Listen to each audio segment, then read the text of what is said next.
Okay, so there you go. That's your phone? Yeah. No, it's my phone. Yeah, it's definitely a phone. Hi, mommy. आओ. Eso. आया कोई? Let's see. Ajay तो कोई आया नहीं पर बेला अच्छी है. ऐसा कुकर है बड़ी पीछे का.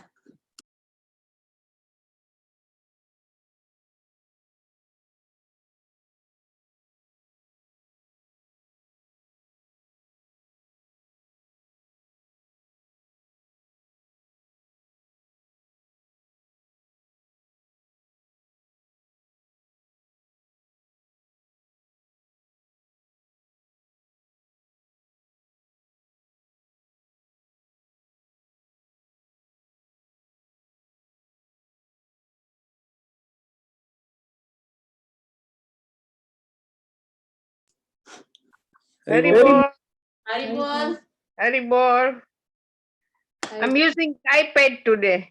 Yeah, I see that. Using Galaxy. Yeah.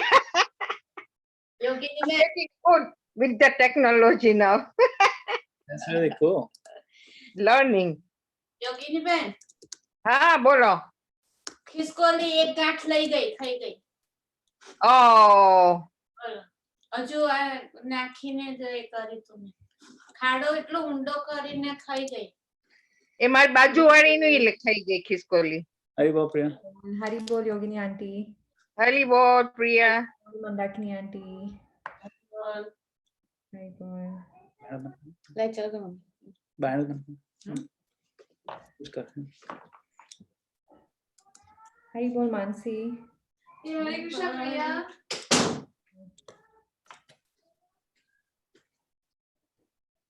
How are you? Auntie, Hare Krishna.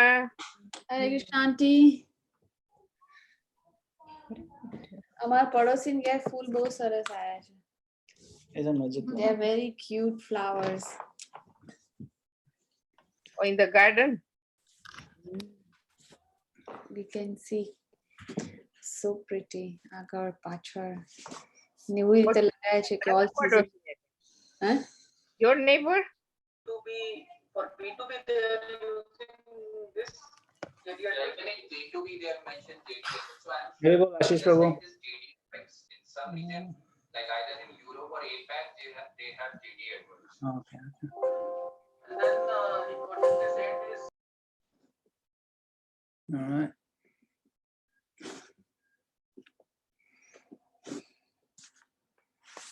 Yeah, you can open that.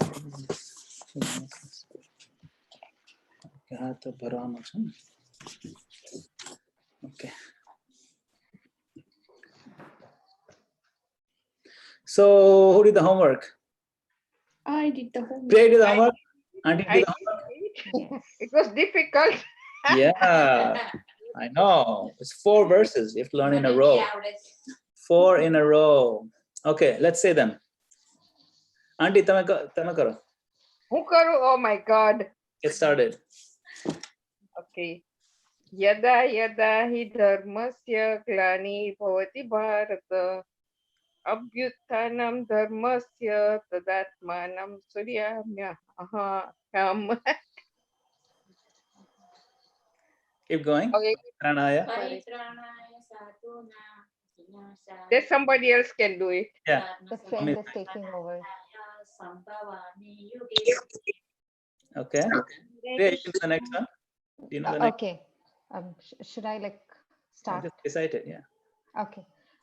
यदा यदा हि धर्मस्य ग्लानिर्भवति भारत अभ्युत्थानमधर्मस्य तदात्मानं सृजाम्यहम् परित्राणाय साधूनां विनाशाय च दुष्कृतां धर्म संस्थापनार्थाय संभवामि युगे युगे जन्म कर्म च मे दिव्यम् एवं यो वेति तत्त्वतः त्यक्त्वा देहं पुनर्जन्म नैति मामेति सोऽर्जुन वीतरागभयक्रोधा मन्मया मामुपाश्रितः बहवो तपसा भूता मद्भावं मा गताः. Haribol, good job. Very nice. Smooth. Bhutama- Excellent. Haribol, Vivian Mataji. Oh, mana si Mataji Prabhu, Auntie. Hari Bol, Hi. Mataji. Hari bol. Hari Bol, Auntie. Bol. Hare Krishna. Hare Hari Krishna, Bol. Rasa Mataji. So Vivian Mataji, did you do the homework? Hari Krishna. Yeah, why don't you recite one of the verses? Hari Bol, Minash. If you want to recite one of the verses, one of the four. Okay. Yada yada hi Sandir Babati Barata Yuktanam Adharmasya Tadat Manam Aham. Haribol, good job. Hari Bol, very nice. Haribol, Vijay Mataji. Haribol, Vijay Mataji. Hari Bol. For your Krishna. Hare Krishna, Lakshmi Mataji. Hare Krishna. Who else wants to recite? Okay, you can recite. Who knows the Janma Karma verse? Janma Karma Chme Divyam. I can recite that. Yes, go ahead, Minash. Okay, I'm just going to read it. I haven't by hearted it. That's fine. Just read it. Janma karma che me divanam evam yo veti tato vataha vyakta deham punara janma naiti mamam eti sorjana. Good job. Good job. Excellent. Very good. Anyone want to recite the fourth one with Raga Bhaya Krodha? I did, Prabhu. Yes, go ahead.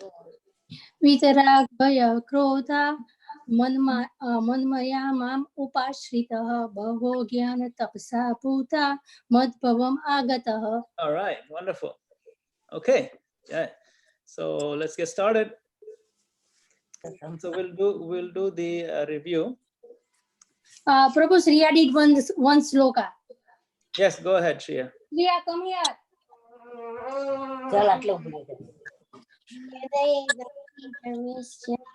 Ganir Bhavati Bharata Agitanam Adhanisya Dharatmanam Sujamiyam. All right, good job. Good job. You did it. You did it. You did it. Yeah, it's nice. She recited the whole verse before she has from your grip. She's been practicing with her daddy. फरार થઈ જાય પહેલા બોલી કાઢી સારું.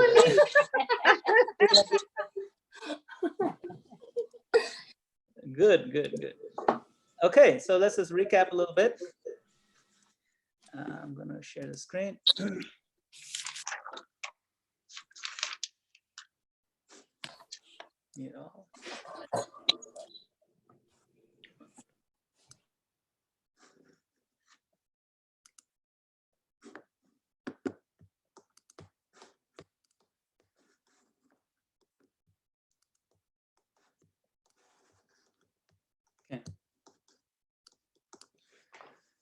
Om Namo Bhagavate Vasudevaya. Om Namo Bhagavate Vasudevaya. Om Namo Bhagavate Vasudevaya. Om Namo. Okay, so quick recap of chapter 4. In the beginning, Krishna says that, look, I instructed the science of sun god and went down in history, and now I'm instructing it again. And then Arjuna asks, how is it that sun god is, he's senior to you? How is it that you instructed him? And Krishna says, look, you and I are both eternal. So there's no question of that time. We've always been there. So that I already told you in chapter 2. But the difference is that I don't forget. You forget. Because my body is coming from my own inner potency. Right? This Sambhavami Atma Maya. This is who I am. So first you understand. It's a good question, Arjuna. Now, to answer the question, I want you to understand how I am special, why I am God. What is the difference between you and me? There's a difference. Your memory will fade. Because you accept a body, you reject a body, you give up a body, you accept a body, like that over and over again, and then the memories go away. In my case, that's not like that. I retain everything eternally. I'm quite different.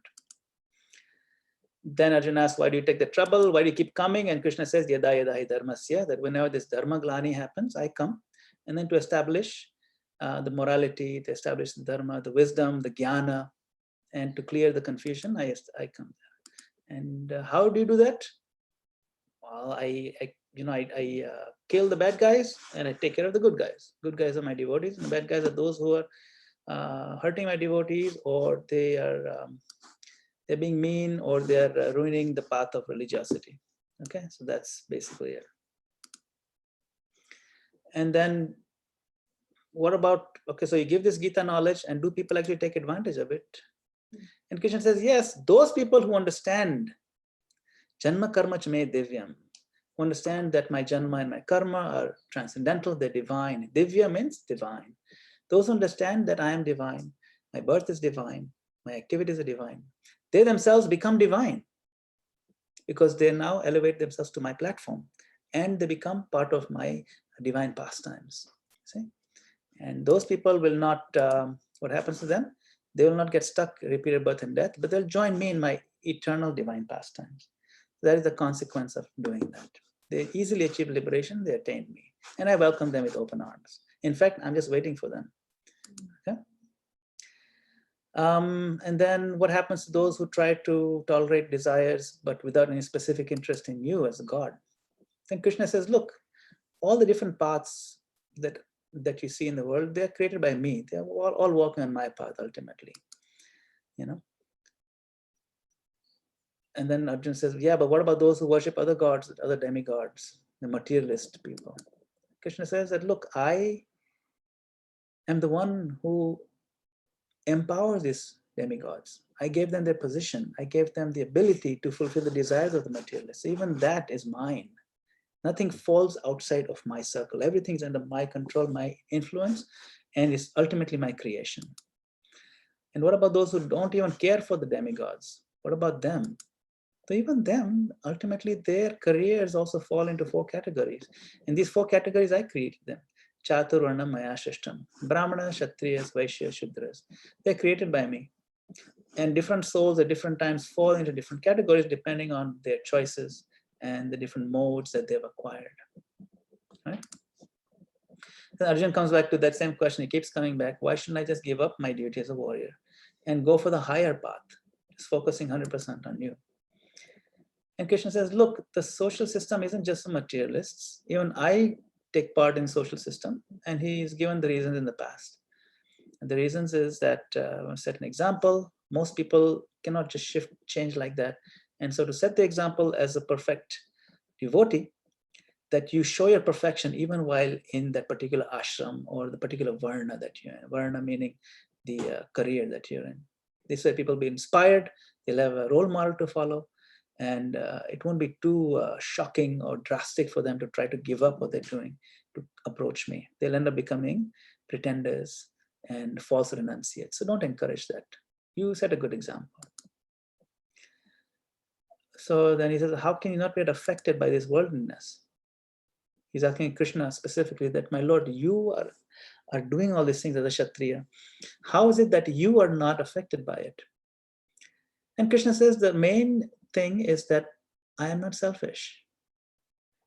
There's no material goal behind my deeds.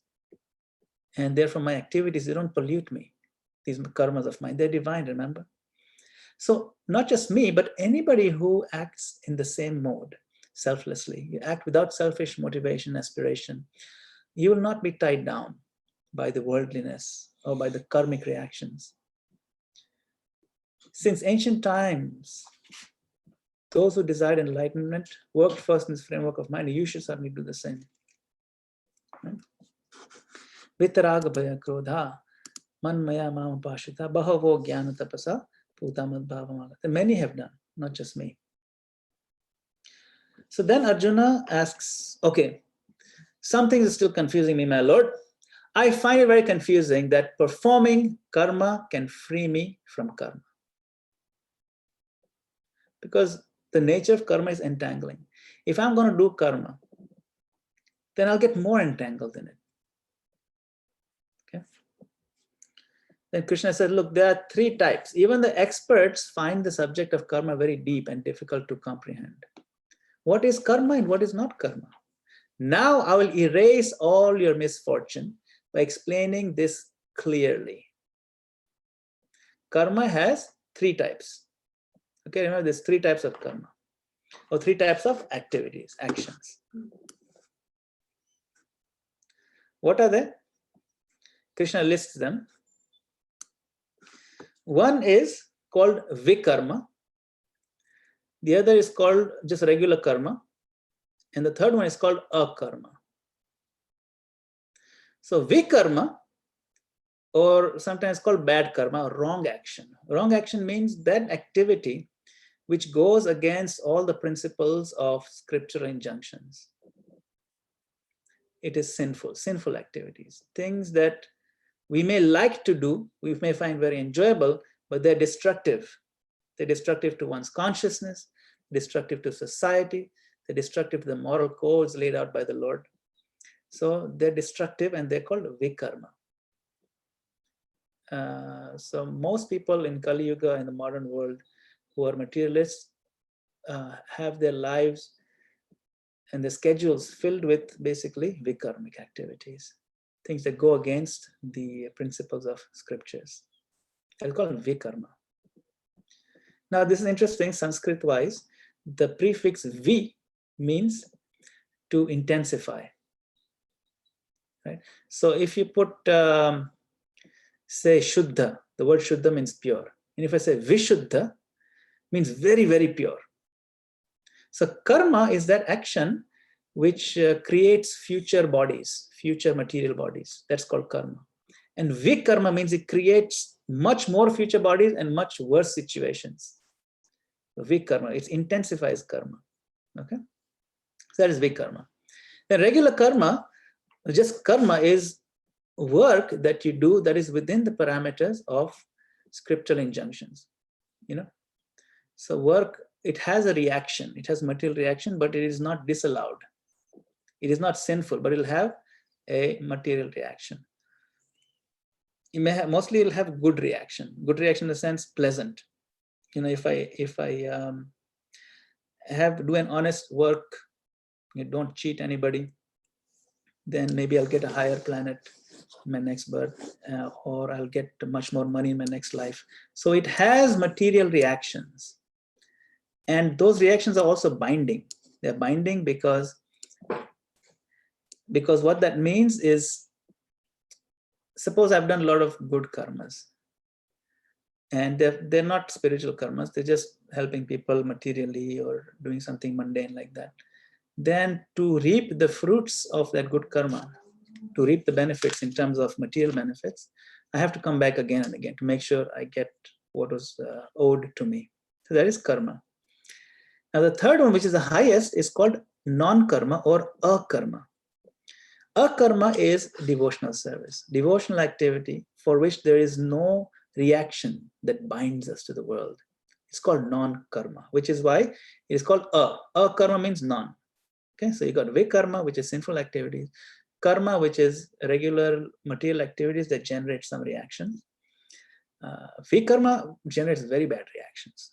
Karma generally generates pleasant reactions, but they are also material. And akarma generates no material reactions. And if our life is saturated with akarma, then because there are no reactions to be reaped, either pleasant or unpleasant, we end up going to the spiritual platform and getting liberated from the whole cycle of karma. Okay, so these are the three levels that Krishna is explaining.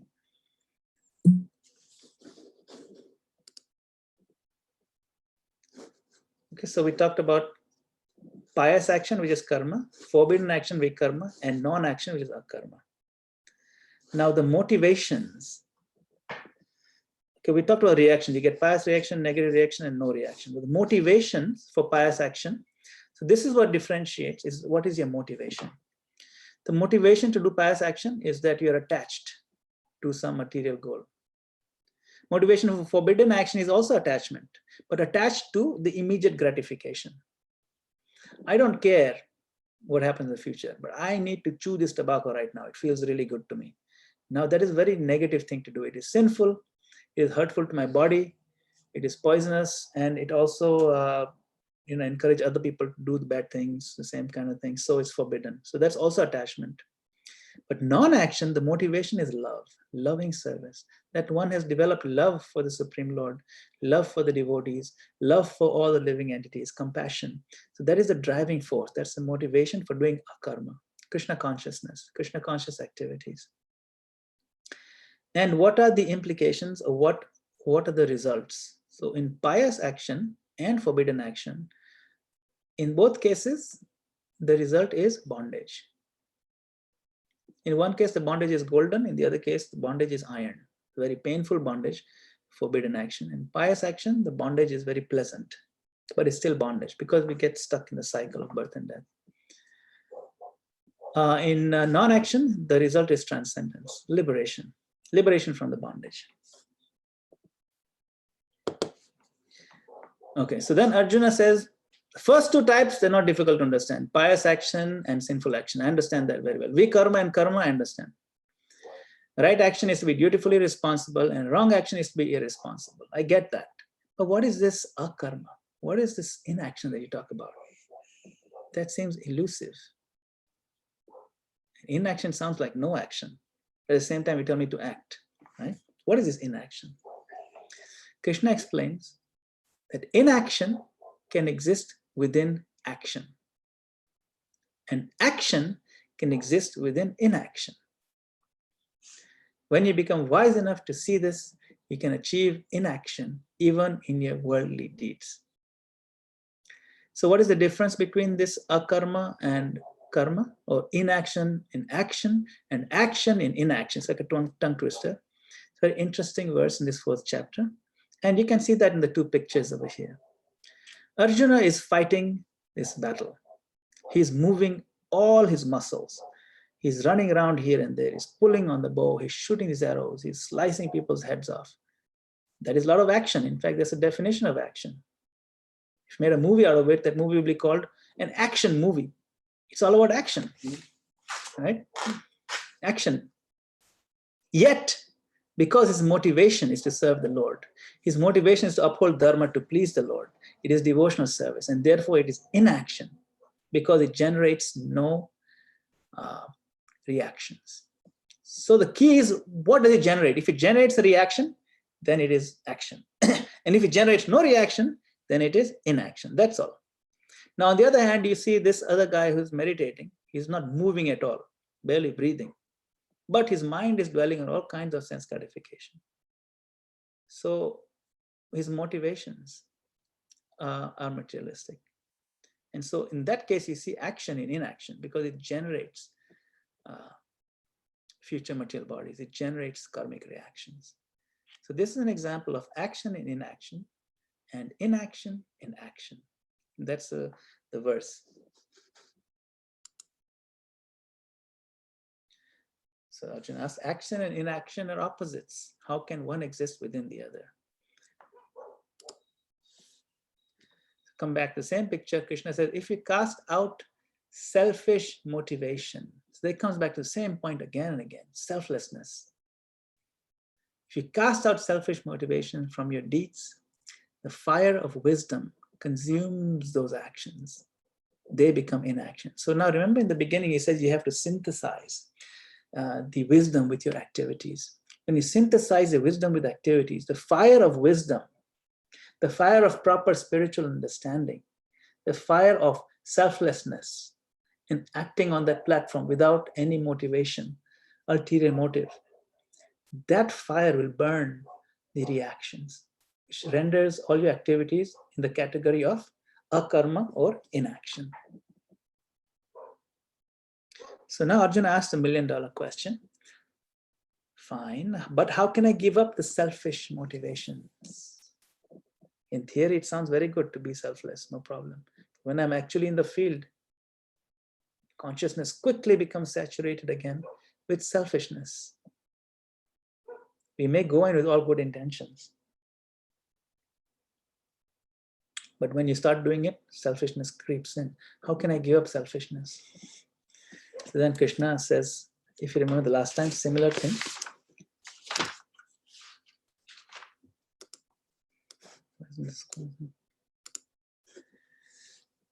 So you can see over here, this is Hanumanji, as an example. When you're satisfied within your own soul, you will become independent of all needs. Remember that other example of you're drinking from your own spiritual well, because pleasure comes from within. Then you'll have no selfish ambitions left to fulfill. In such a state of mind, you never engage in worldly actions. You'll never go out there to try to enjoy this or that, because so much enjoyment is coming from within. Remember the higher taste, rasa varjam rasopyasya. That higher taste we learned about in the 2nd chapter. So in such a state of mind, you never engage in worldly actions. Even if you seem to be busy in so many ways. When you give up selfish pursuits, your clear mind will come under your control. Come under your control. Then you will see that it is not only your body doing these things.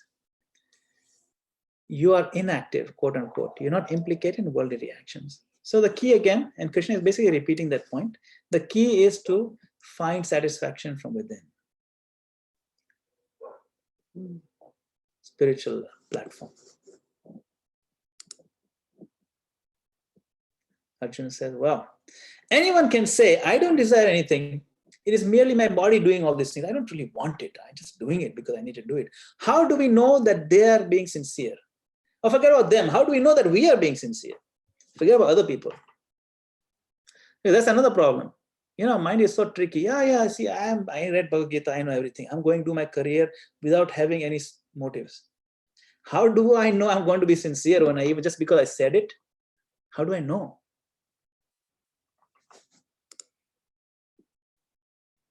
Then Krishna gives the symptoms. He says, well, this, to actually measure how close you are to living to this standard of selflessness in the standard of spiritual level, this is how you measure it.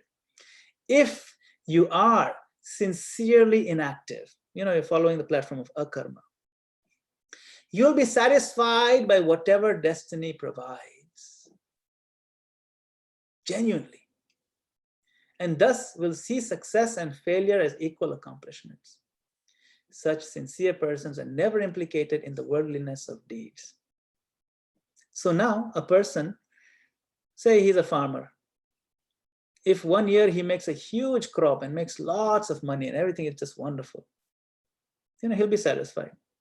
It's good. My Lord is very merciful. And if the following year, complete failure, crops completely died, there's no rains, nothing, and it's just miserable, and he has to eat every other day because they don't have enough food to feed the family every day. It's pretty stark contrast from the previous year. But still he's smiling and he sees that's equal. It's whatever destiny provides. It's fine. It's beyond my control. I'm not going to complain. I'm not going to get too overly depressed by it because it's just matter anyway.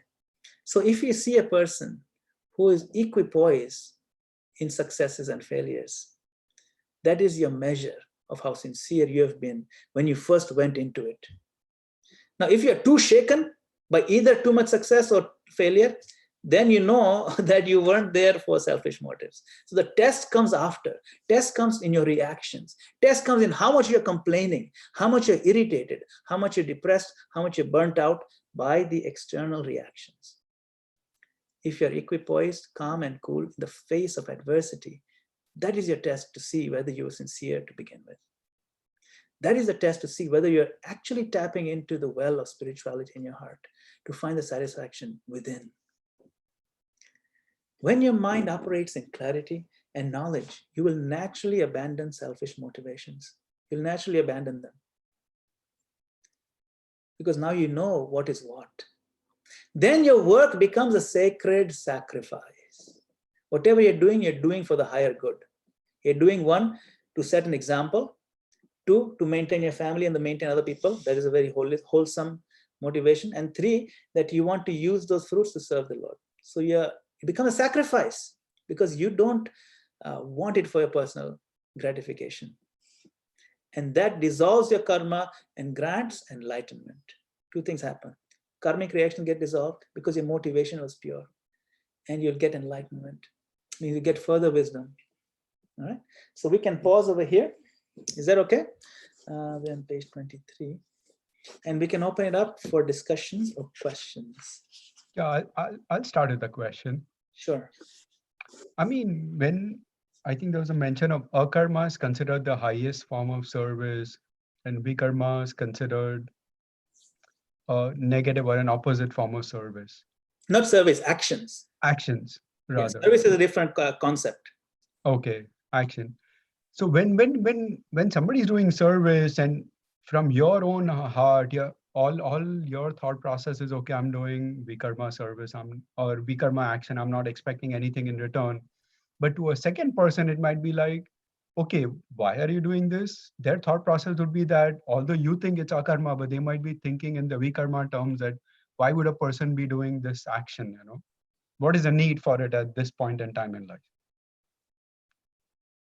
I mean, so how do you equate both those actions or the thought process behind the two actions from what you're trying to do and what the other person is trying to think in the reciprocation? Right.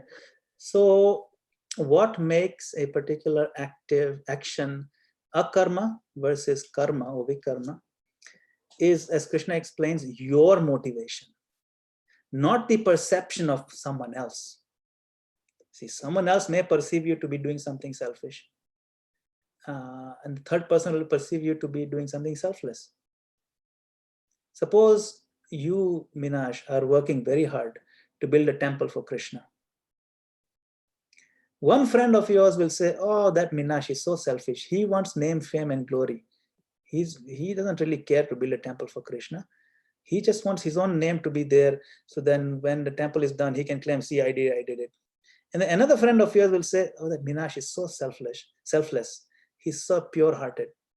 He is just incredible. It's a good example. I want to help him out. So now, what friend A and friend B thinks makes no difference to you. Makes no difference to your motivations. Your motivations are pure, you see. So what third person thinks, they have to deal with their reactions. And if they act on their perception of you, if friend A, who has a negative perception of your motivations, acts on it and starts spreading rumors about you, then he'll get a bad reaction because his actions will have a bad reaction on him. Okay. Isn't it? That he's giving you a devotee, pure devotee of Krishna, he's giving you a bad name unnecessarily. So he'll has to suffer. That becomes his vikarma. And the friend B who will help you, he will get benefit of your selflessness because he's supporting you. He may not be fully selfless, but because he has supported you, who is pure, he will get a lot of that benefit. So third person's perception of you has no bearing on your result. You see, your result will be, you will get the pure result because everything you did, we did for Krishna. You didn't have any selfish motivation. So that falls under akarma. So all we need to do is we need to watch out for our motivations. We cannot get bogged down what other people think our motivations are. Of course, we must try also to make sure that it's clear to others what we're doing. We don't want to do things that look like it is ill-motivated, Like, for example, you don't want to hide your finances, things like that, You don't want to hide certain things that you're supposed to be transparent about. Meaning? Suppose someone has given me a donation to buy potatoes for Krishna and distribute French fries to the devotees. And he gave me $100.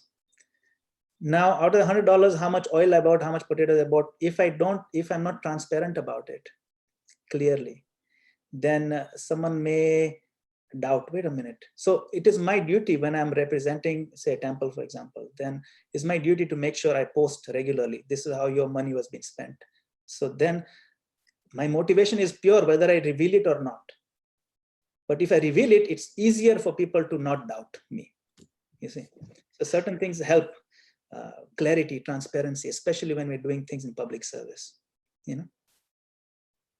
mean, it's an interesting mention that when we reveal it, isn't that considered a selfish pursuit? No, we are revealing it for the sake of transparency. So people feel happy and comfortable, you know? So Correct. That's how we all, okay, yeah, go ahead.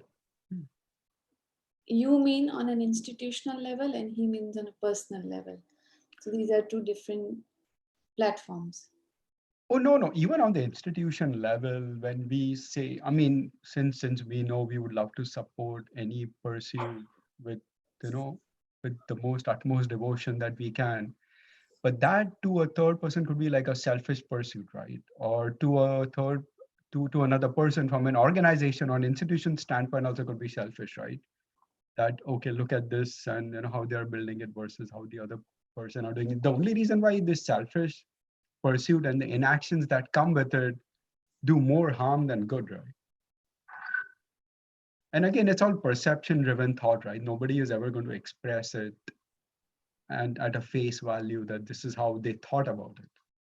Yes, that is my point, right? With this point, it comes back to the original point. What people think we cannot control. We can try our best to make sure there's transparency, isn't it?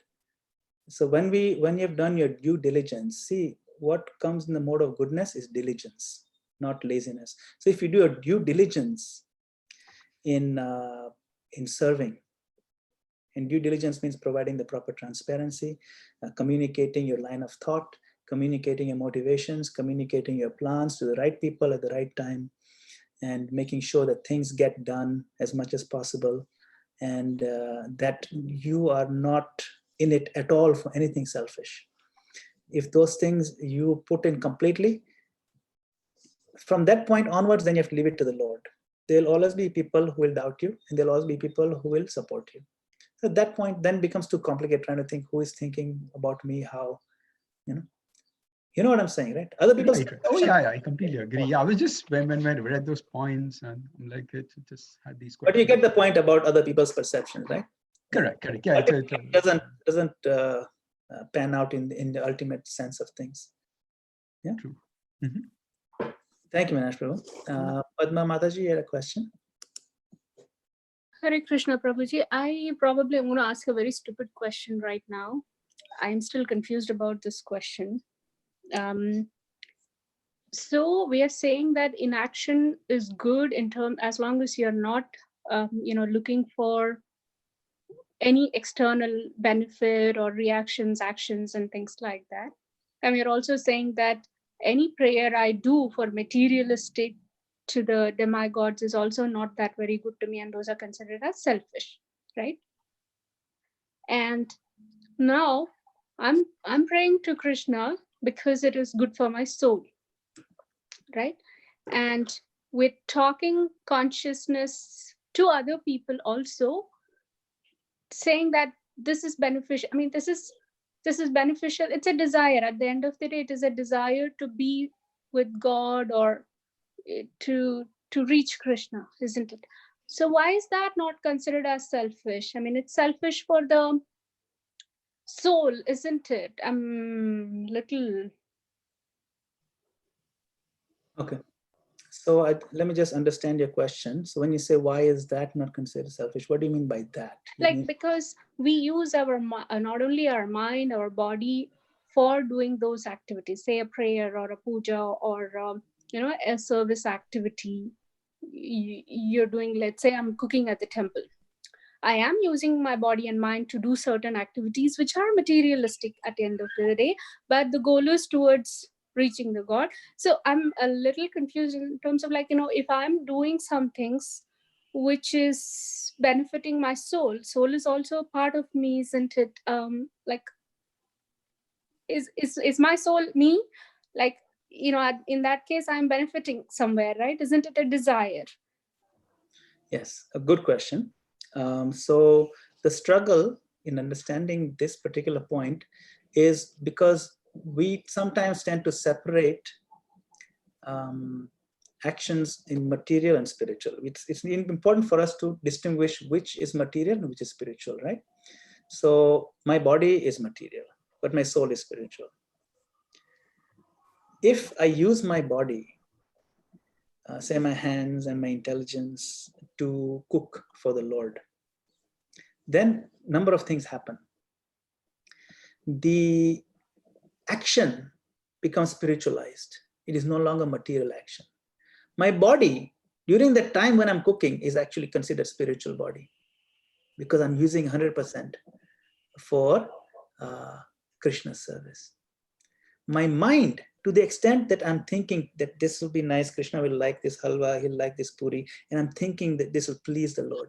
My mind also, although it's material, becomes spiritualized for that time frame when I'm thinking of the Lord. The food that I'm preparing, when I offer it to Krishna and he looks at it, the food becomes spiritualized. And that whole thing, every aspect of that action, the whole project from start to finish becomes spiritualized because it's connected to pleasing the Lord directly. So then what happens? One, that is not selfish at all because it is meant to please Krishna and not myself selfishly. I didn't make the halwa puri and ate it before, that is selfish. But if I make it, offer it to Krishna, then it becomes selfless, it becomes spiritualized. So my bodies become spiritualized, the halwa becomes spiritualized, the record of the karma becomes in the category of akarma. It becomes spiritual activity. And so it has no material reaction. It has a spiritually elevating effect. And so it purifies my existence. And the more I do that, the more I get purified. Now to become purified and to become spiritualized is not considered a selfish goal, even though it is meant to improve my situation. Why? Because I'm not trying to please myself, I'm trying to please Krishna. And every time I do something where the aim is to please Krishna, that becomes a selfless act. Now, one sense it's selfish because I feel much happier. My happiness is there. But that is a spiritual selfishness. All the selfishness that Krishna talks about in the Gita refers to material selfishness. And in one sense, when your aim is to please somebody else, it's not selfish. Even if you derive happiness from it, it's not selfish. You see, you gain satisfaction from being selfless. So if you get satisfaction from being selfless, is that being selfish? No, because it's still being selfless. But at the end of the day, I'm doing it for my own satisfaction or happiness, right? So Yeah. that's why I was thinking like, okay, I'm going there and I'm thinking I'm doing service, but I'm really not doing service. I'm doing service to myself, Yeah. like my mind. If you fed 10 hungry people out of your own pocket, is that selfless or selfish? It's selfless. But you felt good about it, so it's selfish. In that sense, it's selfish. But in a higher sense, it's not selfish because your aim is to help others. You see? So that is the categorization of selflessness Krishna is talking about. He's talking about something where you're actually, the definition of selfishness is only one thing. Something that you're excluding God from the picture. The moment you include God in the picture, it's selfless. Because eating we have to do. We can't survive without eating. And if all I have to do is, instead of eating the apple directly, all I have to do is offer to the Lord for 5 minutes, let him eat it and I eat it, I get the same thing. But now that same act of eating the apple is become selfless. Because Krishna was pulled into the picture. That's all it is. That's why it's called Krishna consciousness. If a consciousness gets filled with Krishna, that please him first, then everything we do, we need to do that anyway. Everything we do becomes spiritualized and materially selfless. That's all. It's quite simple. It's not that difficult. It can only get confusing because thinking I'm benefiting, so it must be selfish. No, we must know what is genuinely beneficial for us. You see, the word for selfishness, selfish is, in Hindi, also in Sanskrit, is swarth. Swarth, you heard that word swarth, that he's very swarthi. You might have heard, we use it commonly in Gujarati and Hindi. Swarthi means very selfish person, one who's looking out for his own profit. Artha means profit and swa means himself. Swarth. Now, Prahlad Maharaj in Bhagavatam, he teaches, Nate vidu swartha gatem hi Vishnu, that people don't realize the real swarth is to serve Vishnu, to serve Krishna. So real selfishness is to please Krishna. Then selfishness? No, not really selfishness, but self-profit, self-benefit. So only beneficial thing to do for yourself is to worship Krishna. That's all.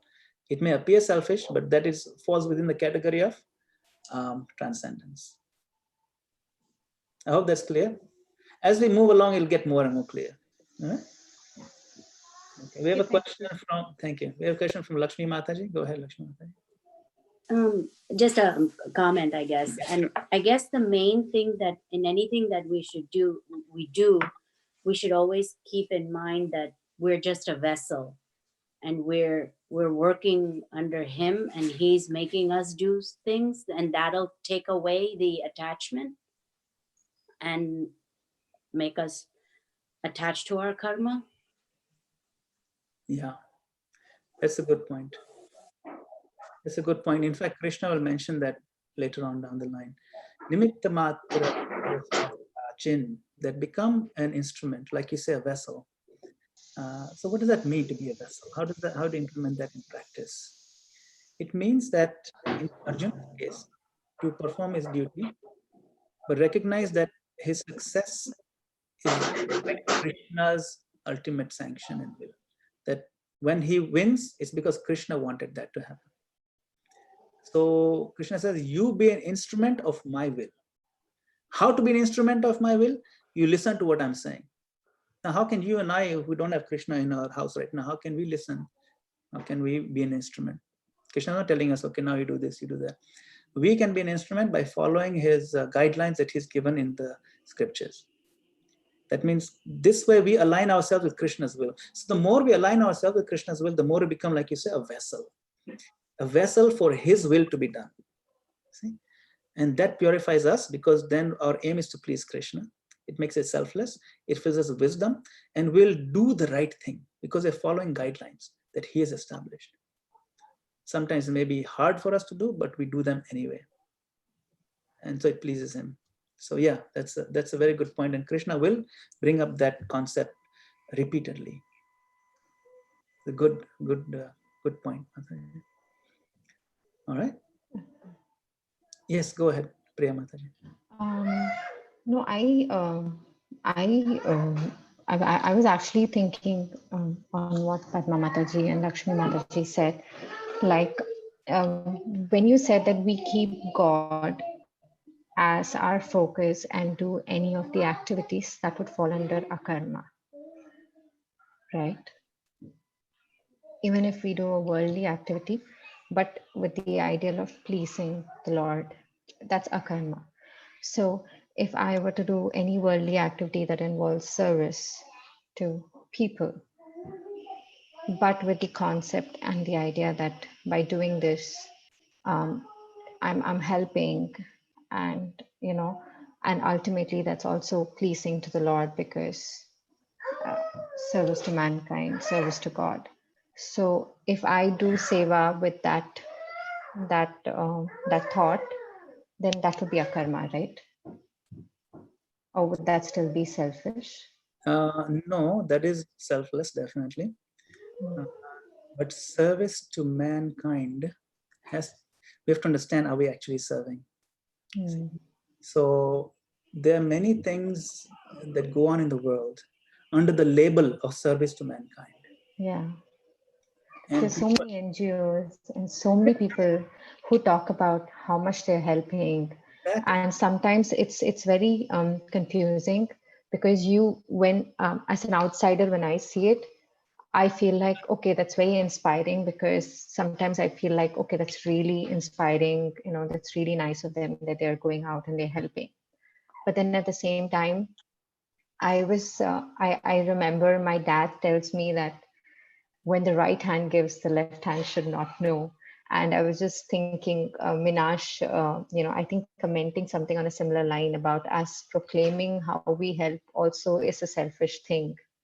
So it's very confusing. So when I proclaim, I inspire, but when I proclaim, it could also be selfish. Yes, so it's right. So exactly, Krishna will talk about this in the different categories of sacrifice and different categories of charity. There's a whole chapter on that. Oh, okay. So, and charity with given to the motivation to improve my name and fame, that is charity, a mode of passion. It's a lower form of charity. It's charity, but it's low grade. You see. Okay. Charity given to the wrong person at the wrong time for the wrong motivation is also charity, but it's a mode of ignorance. For example, someone comes to my door and said, look, this COVID-19 is happening, and in New York, there is 1,000 people who don't get regular food. So you please give us a donation, we'll feed them. Okay, I'll give you $1,000. Here, take $1,000. Now with that $1,000, he goes out and buys hundreds of cans of beef, and feeds them. So now that is charity, but it's the wrong person, the wrong place, because now he's giving cow meat to, or any animal meat in the name of helping somebody. So that is why we have to ask, when you say Manav Seva, you know, we have to, that is Manav Seva, but he doesn't know how degrading it is to the world, to the environment, to the karma of the person eating it, to the karma of the person cooking it, all those things, you know. That is why when we put any energy in helping others, we must first find out what is the best way to help others. So it is true that Manav Seva is Madhav Seva. That statement is there. Manav Seva is Madhav Seva. You serve people. But what is actually Manav Seva? It's true. When you serve people, it actually pleases the Lord. It is pleasing to Krishna. But how to serve them? The highest welfare activity is to educate. You see, it says, you know, give a man a fish, you feed him for a day. Teach him to fish, right? You know, teach him to farm, he'll like that. Instead of just give him a mango, you teach him to grow mangoes. So then you teach people how to become happy. You raise their consciousness to Krishna consciousness. You know, you help people like that. So Prabhupada wanted to establish, and he established ISKCON food relief. So right now in India, there's food relief. ISKCON is doing, other organizations are also doing, but ISKCON is right now #1. They gave for like 400 million or something, 40 million plates of food, or 400 million just in this last 3 weeks of prasadam, not food. You see, so now food relief is happening, whether another NGO does or ISKCON does it. But these people, they may know it, may not know it, but they're getting immense spiritual benefit by eating prasadam. So that is what Prabhupada meant. You serve people, you help them, but you don't help them at the expense of their spiritual soul. If someone is drowning and you pull out his jacket and say, I saved him, the guy is still in the river and I pull out the jacket. So the body is helping, the body is like the jacket only. You must save the soul. So that is why we have a choice in our life. I have money, I have time, I have resources, I have intelligence. Where am I going to use them to serve people? Let us apply them to serve in such a way that they're spiritually uplifted. And if they need food, we give them prasad also. If they need a place to stay, we'll organize some places where we can develop ashrams, they can train to become devotees, or we can have educational institutions. We teach them Krishna consciousness as well as math, English, everything. You know, so those kind of things are the proper application where we make sure that people get Krishna. Okay, so I think this is also in line with the Radhika Ramana Prabhu's talk, right? A few days ago, he spoke about you do seva, that's very important, but you should see how you can include Krishna consciousness in your seva, how you can talk to people about Krishna also. If it's not in the picture, then it is. It's selfish. It's selfish. Yeah. It's very incomplete. Very selfish, and it could be degraded. And how about you know, there would be people, right, who would be atheists and everything because they just feel like, you know, all of this religion and spirituality is, you know, whatever. And they feel like, no, we should only be doing service and we should help people. And there are so many like that. Yeah. So for them, obviously, the concept of God is not there. And then they're going about doing all of this. So that is still under selfish motives. It is selfish because if you remember, we discussed about this earlier. These are extension of bodily understanding. Help only my neighborhood or only my city, only my country, but it's still based on me. The definition is based on my body. Why don't I help the other country? Should I also help Canada? Okay, let's help Canada. Let's all of North America, the whole world, all humanity. Then what about the chickens and the fishes? Why am I killing the fishes to help the Canadians? You know, so there's still, because it's based on this body identification, I'm a human, and those fishes, they don't have soul, that ignorance leads to degradation, which is why first education has to happen. So we should prioritize that. Yeah. Because all of these, you know, taglines, service to mankind, service to God, hands that help are holier than lips that pray, they kind of mess you up because they do, because of lack of knowledge. That's the thing. And it's not limited to only Christian, Hindu, Muslim. It's a universal confusion. Yeah. It's kind of okay. Got it. Prabhuji, if I may tag in here. Now, you brought up a very nice example of, like, you know, a type of charity that you're not interested in doing. We do get that a lot in our lives, all of us. How do you say no to that? Like, you know, in your opinion, if somebody approaches you with these type of requests and you know that, you know, it's not something that you want to be part of, which is the best, how do you say no? Like, every time I say no, like I feel very guilty about it. I almost feel like, that my day is ruined. But I still say no many a times. I'm like, if I want to help, I would rather go to an ashram myself, a temple, wherever there is food. There are a lot of temples across India. There are a lot of free foods being served. So we are okay to, to donate there. But when somebody comes and asks and you don't know how that money is being utilized, and it could go to the wrong hands too, and you don't want to be part of that, how do you, like, what are we supposed to tell ourselves when we are saying that? Yeah, so you're already saying no, so that's a good start. But what I usually tell them when someone says, first I congratulate them because they're doing something to help their fellow human beings. It's wonderful what you're doing, and I completely sympathize with you. And I also support similar institution. I tell them, I support similar activities. For example, you are feeding the hungry in Haiti, because there was an earthquake in Haiti. I support an organization that feeds hungry people who are flooded in West Bengal. And that organization is ISKCON. ISKCON feeds thousands of hungry people who got stranded by the floods. So I tell them that I'm already doing something like that. So my annual budget is already allocated to helping people in this way or that way. And so I'm giving to the institution that does this sort of thing. So I congratulate you, thank you. But this year it's not going to be feasible for me because I'm already allocated. But I'm with you. I completely feel your pain, and I'm also doing my part. Finished. So you don't feel that you are being selfish. You don't feel that I could have given. I'm such a bad person. No, because you already engaged in something. That's why I like to myself. I like to give to a lot of these spiritually infused causes, and ISKCON does a tremendous job of that. Sure, thank you. Yeah. All right. I think we can pause here. I have a little bit of Kirtan. Prabhuji, just one. Oh yeah, sure. Go ahead. Go ahead. Go ahead. It is just out of curiosity, with all the talk about the 3 categories of karma. So is karma only for me or for anyone, any individual, is karma only self-generated, or can it be from someone else's vikarma, or karma can someone else's service to me will help me, but someone else's vikarma or karma can it accumulate, add to my account of karma? There are certain ways in which karma can be transferred.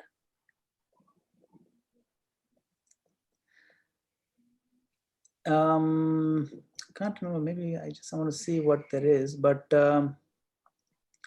like, do you know if any such way, like The example you gave, if like, you give money for charity and that involves giving meat, no, that's add to you also, right?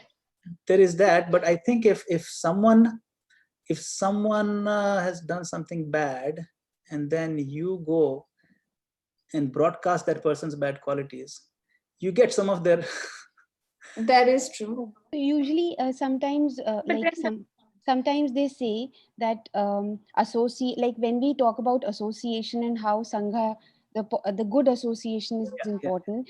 Similarly, receiving somebody's help, the inability to say no, and then receiving, someone is offering something and my inability to say no. I'm not talking about charity, but in daily life, their effort for me and my inability to say no, then usually they say that you're adding up your karma if you're taking, sometimes we say that if I'm taking from someone, if I'm, so it not the service, but like maybe I'm not able to explain. because if someone does you a favor, yes, something like that. Someone does you a favor, you owe them karmically. If someone does something nice for you, you owe them. That's a very good point, and that point is covered in Srimad Bhagavatam very nicely.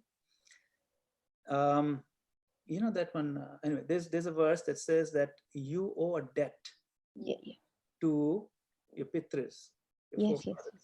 You owe a debt to anybody who helped you. You owe a debt to your gurus. You owe a debt to all devtas, because they give you air to breathe, water to drink, food to eat. They supply. You owe a debt to so many millions and millions. The moment just you existing, you're breathing itself means you're so much in debt. Yes. How do you pay that debt back? So in Bhagavatam explains, by fully surrendering to Krishna, all debts are paid 100%, including debts to your forefathers, including debts to people who did you a favor, including debts to people who did you favors by helping you out in times of trouble, for example. Rin, this rin, that rini charajan, that verse is there. And so you owe all these debts, and by becoming Krishna conscious, then what happens? Krishna, who is the billionaire, he pays off the debts because you are now in his shelter. He is the medium. That's why we say constantly, repeatedly, that Krishna is the center of our life. And in all the senses, we mean it, because there's a lot of things that we don't see happening, but it happens.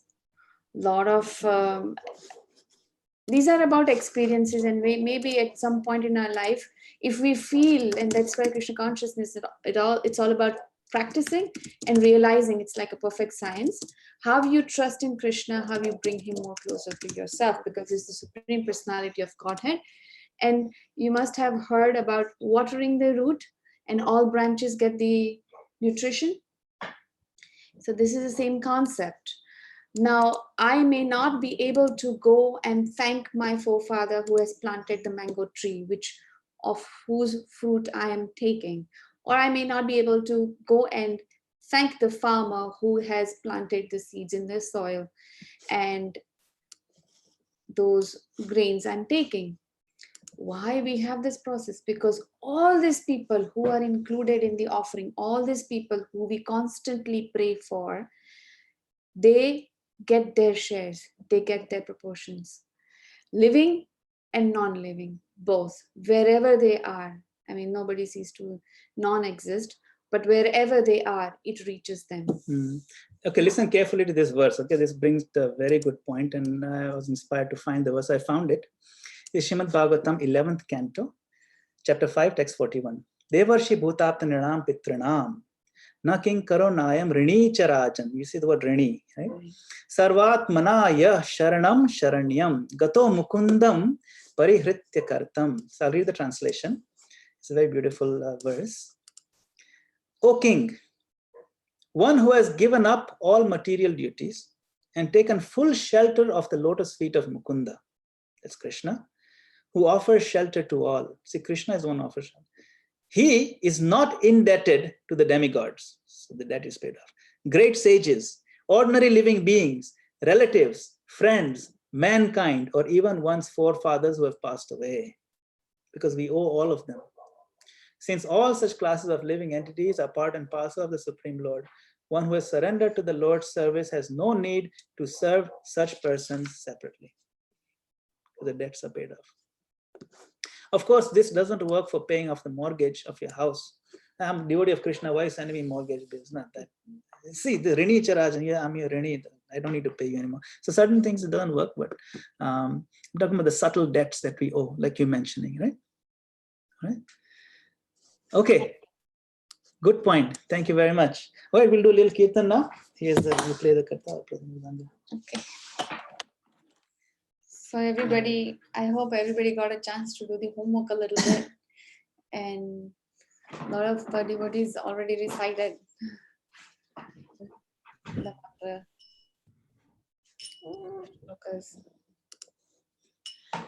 Hare Krishna,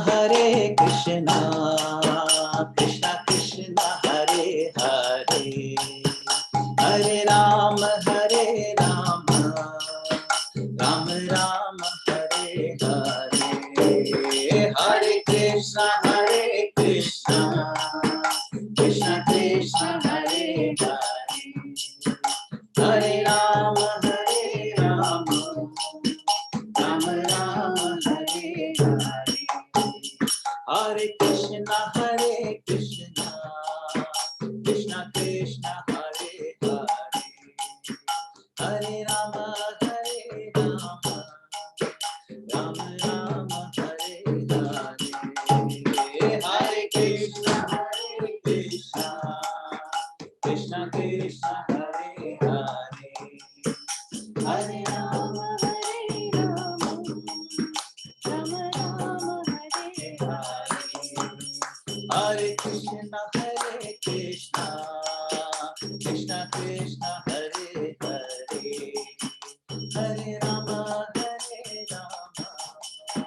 Rama Rama Hare Hare, Hare Krishna Krishna Krishna Hare Hare, Hare Rama Rama Rama Hare Hare, Hare Krishna Krishna Krishna Hare Hare, Hare Rama Rama Rama Hare Hare, Hare Krishna Krishna Krishna Hare Hare, Hare Rama Rama Rama Hare Hare, Hare Krishna Krishna Krishna Hare Hare, Hare Rama Rama Rama Hare Hare, Hare Krishna Krishna Krishna Hare Hare, Hare Rama Rama Rama Hare Hare, Hare Krishna Krishna Krishna Hare Hare, Hare Rama Rama Rama Hare Hare, Hare Krishna Krishna Krishna Hare Hare, Hare Rama Rama Rama Hare Hare.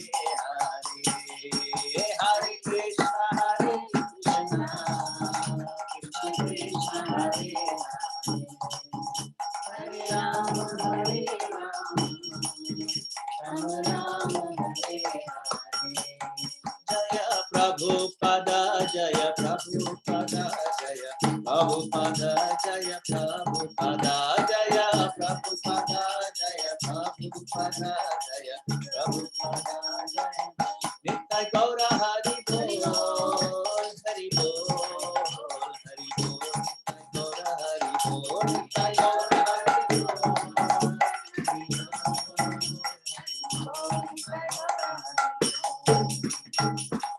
Nitai Gaura Premanande.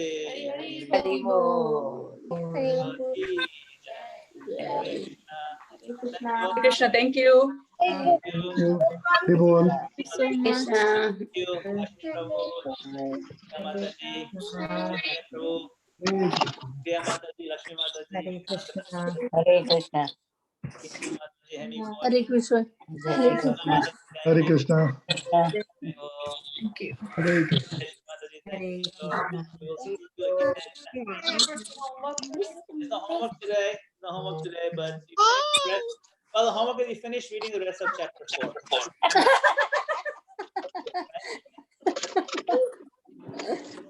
Alright, so finish reading chapter 4, Bhagavad Gita, and we'll try to complete chapter 4 next time. If not next time, by next week, we'll finish chapter 4 for sure. Okay.